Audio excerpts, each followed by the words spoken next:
Last time you were in the playoffs, you were a starter.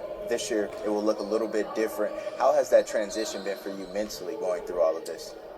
It's been new. It's definitely new. It's a different kind of challenge. I wouldn't. It's not the end of the world type situation, but it's a different challenge for me to kind of refocus on how I can be effective or help the team without necessarily playing big minutes or playing at all in some games. So, how can I be there for Ant? How can I be there for Jaden, Nas, all these guys, and still have an imprint on the game without having as much reps in the game? So that aspect of it is new, but I'm trying to tackle it as best I can. How seriously do you take that role, being the vocal leader on this team? Even though you're not logging a ton of minutes, you're still the guy that they look to for wisdom. Well, it's an honor, honestly, to have that respect level throughout the team. I know that from coaches down to players, when something goes south or something needs to be answered, everybody looks to the right end of the locker room, look for me to hey Mike, what do you think? What should we do with this? And that's pretty cool to have that kind of respect throughout the team. So I take that job very serious. I try to do the best I can and lead these guys the best I can. I know you talked about it briefly after the trade, after everything went down, and you were welcomed back with open arms inside this locker room. What was that moment like to step back in here, not as a new member of the team, but after everything went down? It meant a lot. It's one of those things where you don't know.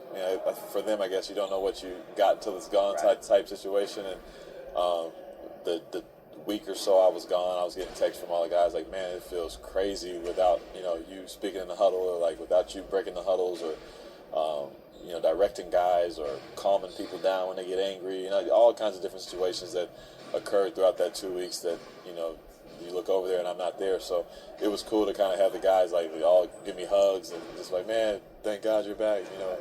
We need you for this, and this. So it was pretty cool to know that you were wanted and that you had the respect of your team. What did you learn about yourself during that process? A lot of just understanding how resilient you can be, because a lot goes on. When you get traded, it seems pretty cut and dry. You're just going to get to a new team and all that. Pretty simple, but there's a lot that I have to deal with or think about. Your kids, family. You kind of go through a stage of man, they don't want me no more. Is this the new reality? Is this the end of my career? Am I going to go somewhere and get cut and not play again? So there's a bunch of thoughts that go through your mind after being around so long, and you just have to kind of compartmentalize all of it and try to refocus as soon as you got my job back with the Timberwolves. I'm all right, now I got to love these guys again and figure it out and figure out the new role. So. As a dad, what's that moment like, and what's the teaching lesson you want your kids to take from that? Yeah, it's life is tricky. It's never going to be straightforward and linear. It's not. You can put all the work in you want in the world and not achieve the goals that you think you should achieve. It does not mean that you won't grow from all your experiences, and I want them to always see me, navigating that in a positive light.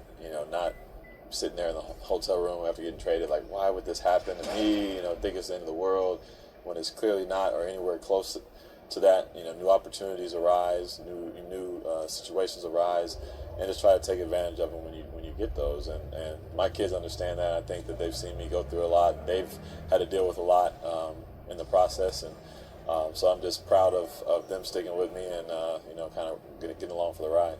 All right, now I want to ask you a question about this team. So obviously you've been a leader of a team for a very long time, quite a few teams. What's it like to watch the growth and maturation process of Anthony Edwards and how he's handled not wanting to become the face of the league, but being that along the way? Yeah, it's great. It's great to see a guy. Honestly, when I got here, he had a couple guys up in front of me.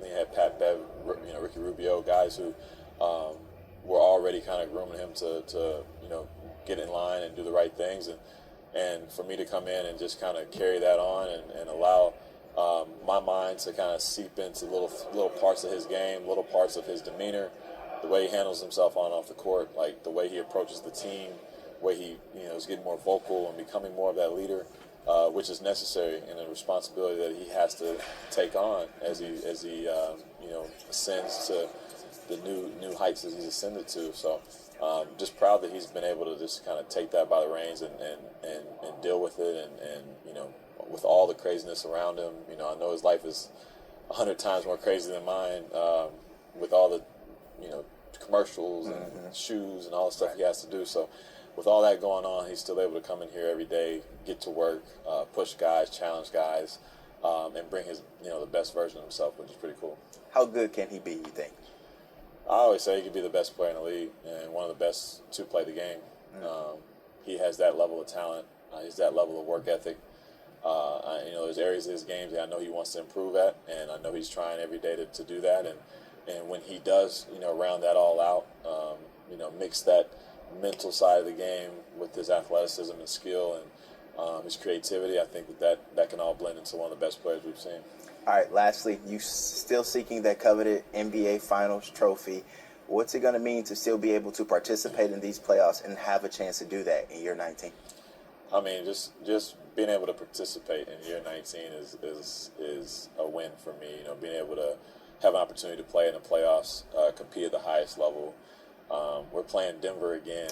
Just like these familiar foes. It's going to be tough, but that's what we wait for these moments. And to be in the year 19, be able to do that, competing, and have an opportunity to win the championship with these guys, the guys I've been able to see for the last 3-4 years is unbelievable. You say these guys keep you young. How many more years you got left in the tank? 19 and going? There's some days I'm like, I ain't got any more years left, and then there's days I wake up and I play in a game. I'm like, man, I'm moving good. Like I still got it. So who knows? Hopefully I'll just play until I get no more calls, I guess.